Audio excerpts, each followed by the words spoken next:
Hi everybody, I'm Philip Van Dusen, and in this video I'm going to talk to you about 20 ways to be a better designer. As designers, we're always looking to get better. We're always looking to improve our skills, our design skills, our concepting skills, our strategic skills. Here are 20 ways that you can be a better designer. Number 1, study the history of design. You can't do innovative work unless you know what went before you. So get some books on design, go back in the history of design, and study where a lot of these movements, ideas, and concepts came from. Number 2, learn the fundamentals of art. Design is a little bit of art and a little bit of science. So on the art side, you really want to learn the basics of visual art. So things like composition and balance and color and form and materials. All of the things that go into how humans visually perceive things. Number 3, learn to sketch. Sketching is a highly underrated skill these days. A lot of designers go right to the computer, and it really takes a lot longer to get design ideas out on a computer than it does through a quick thumbnail sketch. So I encourage you to keep a sketchbook and sketch all the time.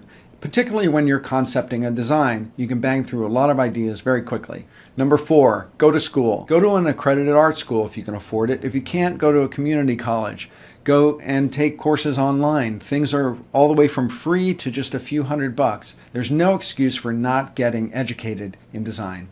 Number 5 is a no-brainer. Just design. Design all the time. Volume is going to make you get better. Number 6 is get feedback. So get outside of the circle of your family and get feedback from other designers. Get yourself set up with a mentor. Get hard feedback on your work because that's what's going to make you get better. Number 7, copy your heroes. Whoever it is that you're inspired by, whoever it is that you think is an amazing designer, copy 1 or 2 of their pieces. You'll be amazed at how much you can learn by actually copying someone else's work. There are always nuances that you don't realize when you look at something, or some technique that they used in order to get a certain effect, and until you do it, you never really learn how it was done. So copy people.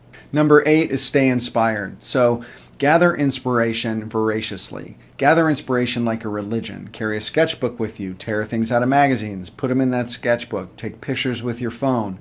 Start a Pinterest board. Gather images from around the net. Stay inspired.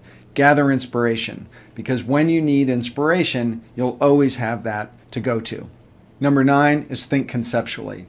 So design isn't just about visual aesthetics. Design's about ideas. Design is art that has a job to do. So you want to think about the concept behind your work. What is the purpose of your work? What emotion is it supposed to get across? What kind of action is it supposed to precipitate? So think about the concept of your work, not just about how it looks. Number 10, think strategically. So just like thinking conceptually, thinking strategically is thinking about your viewer. What is the action that you want your customer or your viewer to take when they experience your design, whether that's an illustration or a video or a graphic design? Think about what the strategy is behind your work. Number 11 is practice smart design. What smart design is a combination of the art and the science of design. So the visual aesthetics and the strategy and the concept behind the work. That is what makes up smart design. So think about the balance between those two things. Number 12, own your own career. There is no free lunch. No one owes you anything. No one owes you a promotion. No one owes you more money. You have to make the decisions about the type of work that you want to do, the type of place you want to work, the type of clients you want to work for. You own your career. So every step of the way, the decisions you make are what's going to take you through the career. You have to own it. No one's going to do it for you. Number 13 is take the initiative. Challenge yourself every step of the way. Get off your butt, give yourself a goal, give yourself some sort of carrot that you're going to pursue, whether that's a new skill, a new job, a new title, a new position, a new client. Always take the initiative and continue to push yourself and challenge yourself. Number 14 is ask for forgiveness, not permission. Asking for permission, whether it's from your boss or from your client, to do something that you want to do is not the right approach. Just do what you think is right. Take the initiative. And if then they don't like it, then ask for forgiveness later. But at least that gives you the opportunity to push yourself and always putting out there what you think is the best thing. Number 15, learn new stuff. Always be challenging yourself to learn the next thing. I always say this in my videos, but define yourself as a lifelong learner. Whether that's a new application, a new design technique, whatever it is, always be learning. Number 16, learn how to write. I did a whole video on this about how it's important for designers to know how to write, whether that's an email to a client, a description of a project to your boss, or whether it's a blog post or an article. Designers have to know how to write. Number 17, learn how to speak. And when I say learn how to speak, I mean how to verbally articulate what it is that your work's about. Develop that vocabulary that you can use to describe your strategy, your concepts, the aesthetics of your work, because presentation skills are one of the most valuable skills for designers.